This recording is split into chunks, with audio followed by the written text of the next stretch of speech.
sådär. Yes da. Du kan få den. Ja.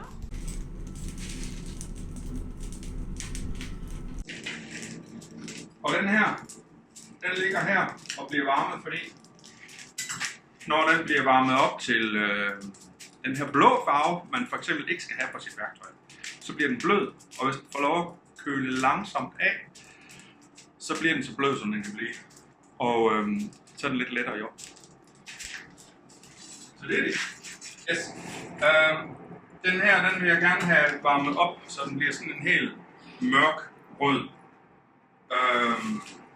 Og så skal den køle af ganske langsomt, så bliver den blød og let i år. Den er nødt til at tage lidt i etapper.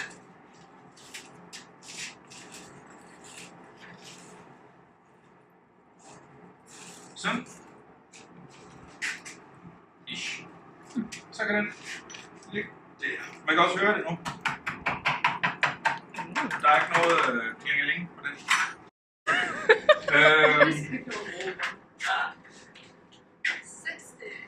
Den der var 15 gange 4, det giver 60. Men jeg har målt fra den der, fra den som går igennem, og så til kanten af det her bøj, som går rundt. Så derfor så laver vi den lidt et par centimeter længere. Når vi laver den der, så strækker vi jo et stykke, så der får den også lidt ekstra længde. Gør den også lidt der, ikke så meget. Så hvis vi laver den på 65, så skal vi sikkert tage lidt af senere. Så det er det.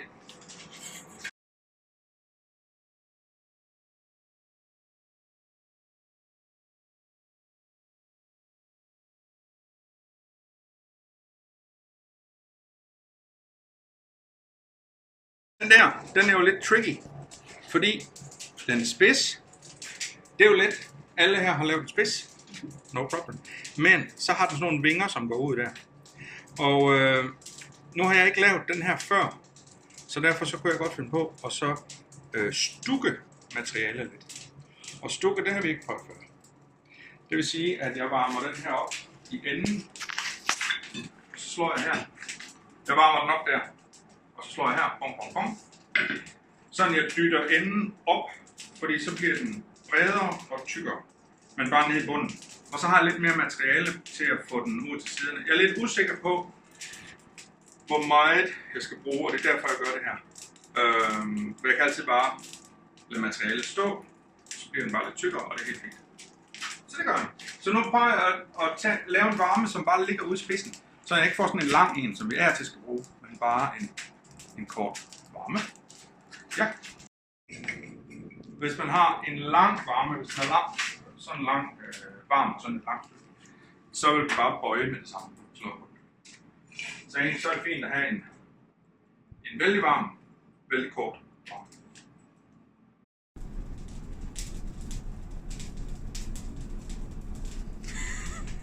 Nu skal jeg først have en slukke. Og det gør jeg nu.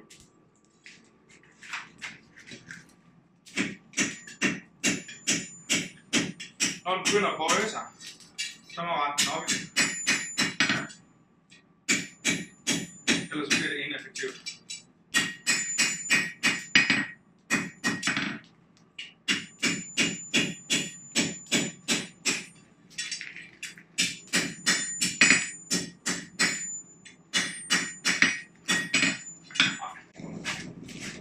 Se, man kan godt se allerede nu, jeg ved ikke om man kan se det, Ja.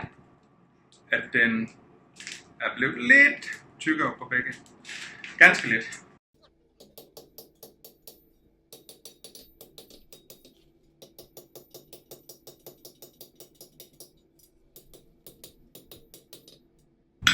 Sådan.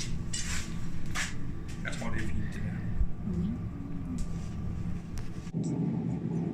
Ja, og så gør jeg på den måde, at jeg løfter den en ganske masse, og så har jeg den her i en kraftig vinkel. Øj.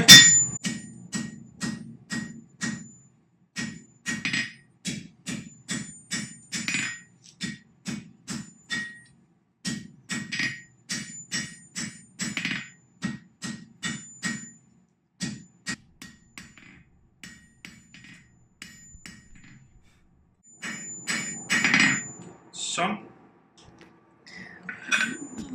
Jeg ved ikke, om den har præcis samme vinkel som den der, men det er ikke helt ved siden af. Så skal jeg bare have de der flyttet ud. Jeg tror egentlig bare, jeg vil gøre, som vi har gjort med knivene. Slå her. Klemme den på kanten her. Go!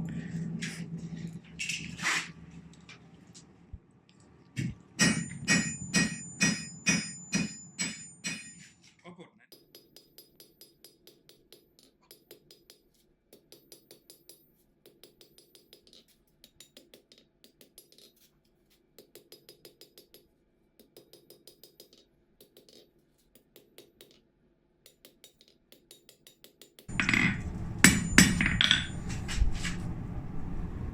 Noget i den stil her. Jeg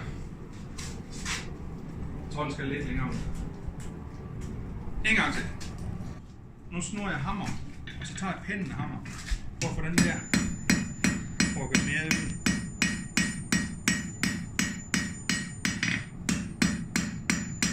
Det er egentlig bare et hjørne af hammeren, jeg bruger. Så bliver det ikke så pænt, så må man rette det lidt op.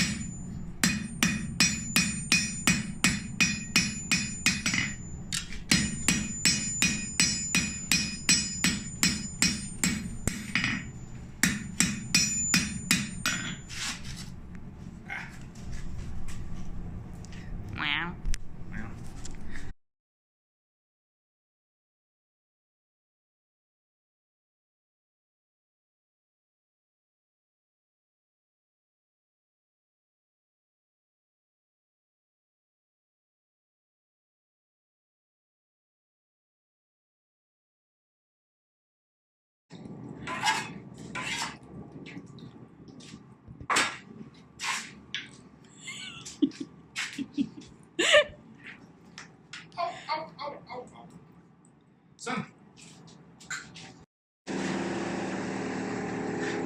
Så tager jeg den her, det her nye værktøj, og så slår jeg den i, der hvor jeg vil have min...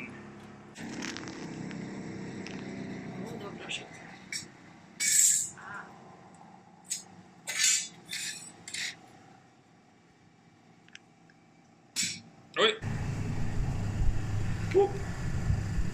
Der vil jeg bore et hul. Lidt senere. 60. Mellem det punkt og der, hvor den her cirkelting begynder.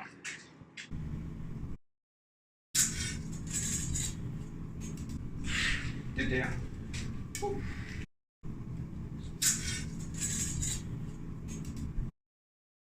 Der kunne jeg godt markere det. Så jeg har lyst til det.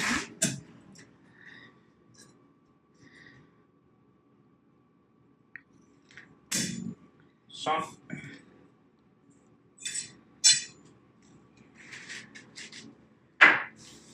Yes. Den anden ende, det er den der. Kan du? Thank you. Den har jo faktisk lidt, som vi har lavet på nogle af ildstålene. Med at den ene side er, den er som den er, og så går den ind og bliver tyndere. Og det gør jeg på den måde, at jeg lægger det her på hornet, på armbolden, og så slår jeg der direkte ovenpå, fordi så får jeg klemt materiale op og strukket det ud. Det gør jeg nu.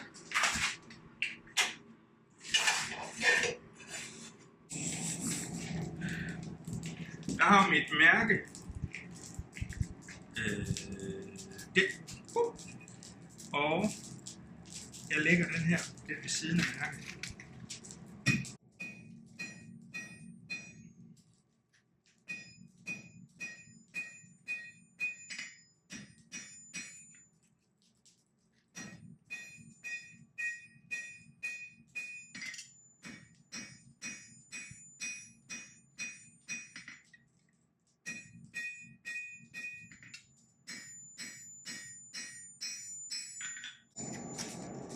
Så der er mit mærke, så derfra der skal den gå lidt mere op.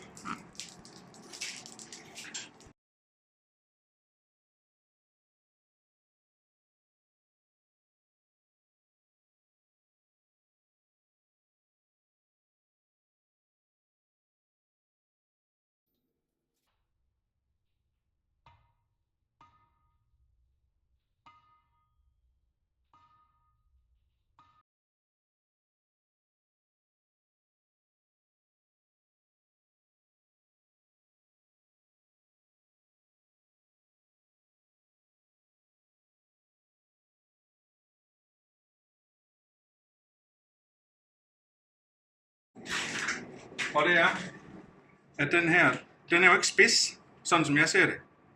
Den har ganske samme tykkelse hele vejen rundt, og så går den bare ind til. Så jeg laver den ikke spids, jeg laver den cirka samme tykkelse. Rund, fordi jeg synes, det er pænest. Og så skal den bare gå ind på. Nu skal jeg have den lidt tyndere.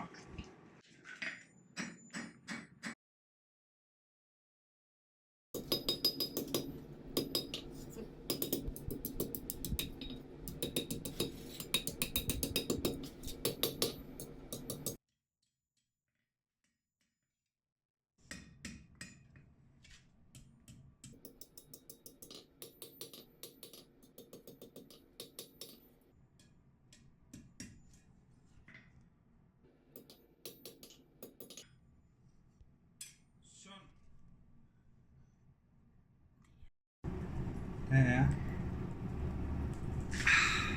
60,4, så den er 0,4 mm for lang.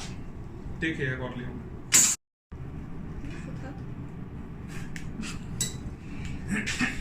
Alright. Der står i teksten i bogen, og det kan du få et billede af, at kanten her, den her lidt opbøjede kant, at den er, jeg tror, der står noget i retningen af ubetydeligt opbøjet. Men den har et lille swung opad hele vejen rundt. Og det vil jeg også give den her. Før jeg gør det, så skal jeg huske at markere midten. Det gør han nu. Med den her.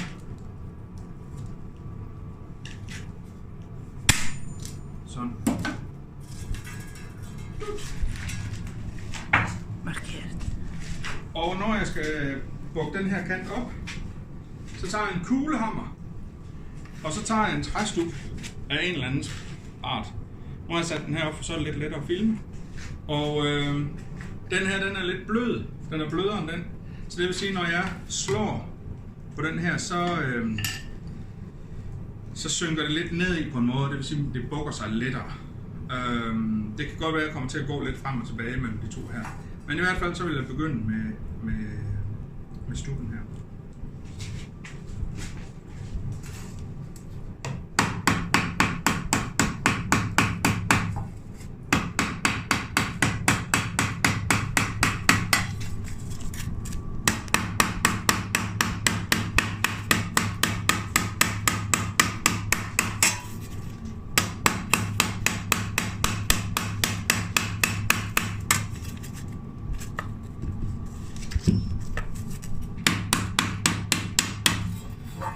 Det var en gang.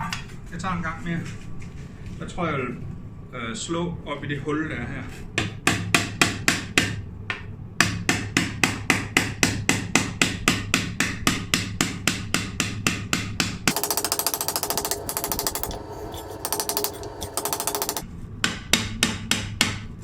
Nu gør den det, at den laver det, som uofficielt hedder en sommerhat. Den laver sådan nogle bølger her, og det ser ud som sådan en gammel sommerhat, som nogen går med. Whatever. Den vil jeg gerne have rettet ud igen. Så nu tager jeg den over på armbold i stedet for.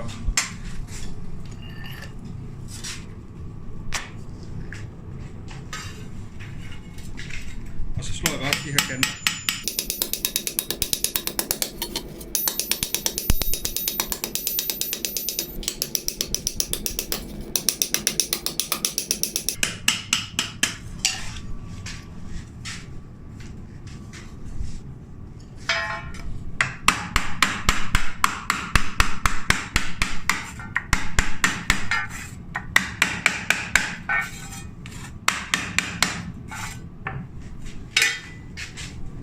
Så den her plade, den har stået udendørs i en masse regn, så den har faktisk nogle store huller her. Og i mange tilfælde, så vil jeg sige, at væk med den, men det har ikke nogen praktisk betydning for panden, og I don't care. Så de får lov at være der. Hvis nogle andre skal bruge den plade, så kunne man se lidt efter det. Men nu er den her faktisk færdig. Og den her, den er også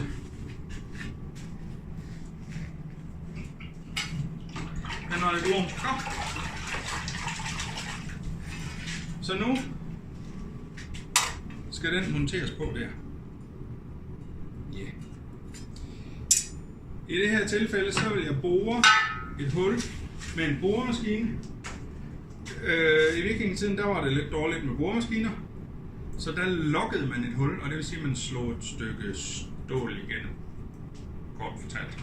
Men nu tager vi en boremaskine, fordi så kan vi tage et 6 mm bor, fordi jeg ved, at vi har noget 6 mm rundjern, som vi så kan lave det der stykke, der skal slås sammen og holde det fast. Det kan vi lave af det. Så det er det, vi gør nu. Yes. Viking Age Craft. Det er sådan nogle her havde de ikke i vikingetiden. Men den tager vi bruger nu.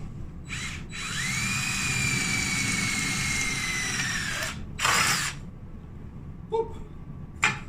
6 mm hul.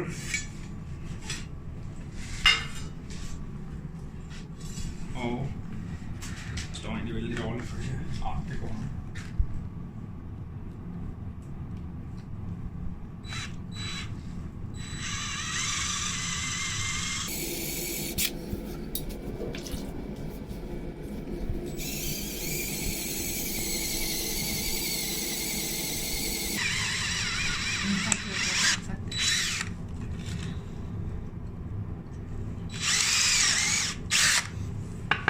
Så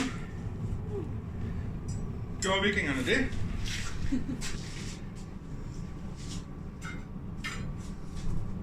Og hvis man havde lyst, så kunne man jo have sat den der i midten. Men jeg ved ikke at gøre. Jeg synes, det er opreklameret. Nej, så skal den sidde derfra.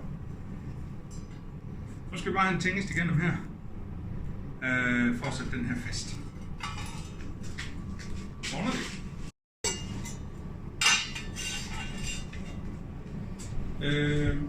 Dem her dem tager jeg med vinkelsliber. Fordi så får jeg rette ender. Og det er sådan skal det være. Er helt ret. Så er det lidt lettere at jobbe med.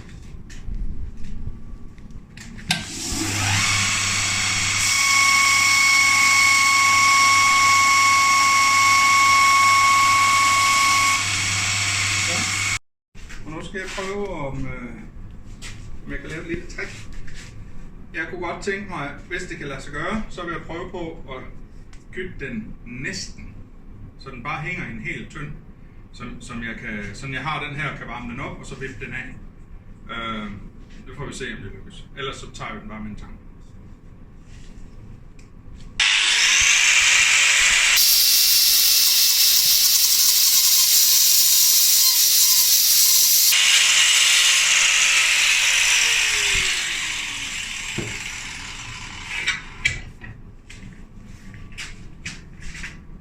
Oj.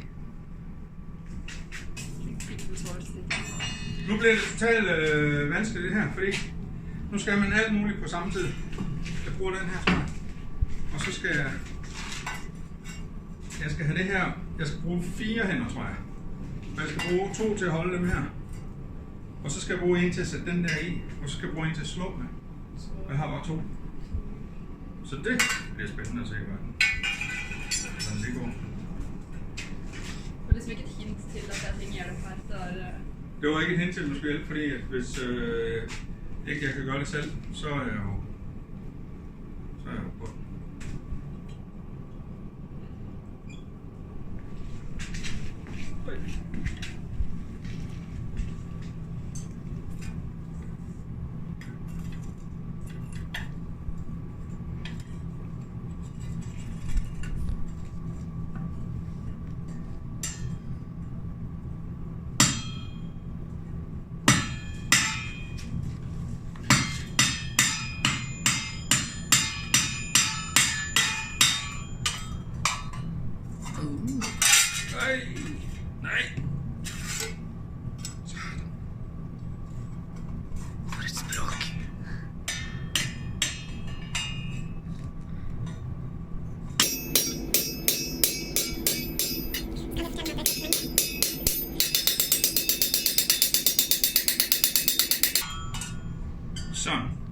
sætter den løst, og nu skal jeg have slået enderne ind, så de griber fat i den. Og der er vi nødt til at lave et lille trick.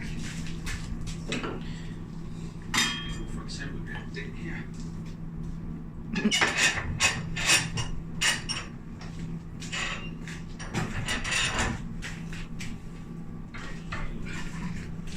Det er fordi, hvis jeg lægger den her flat på armbolden, så træffer den de der 2 punkter. Så nu laver jeg en lille ekstra armbold her. Og så bruger jeg kuglen.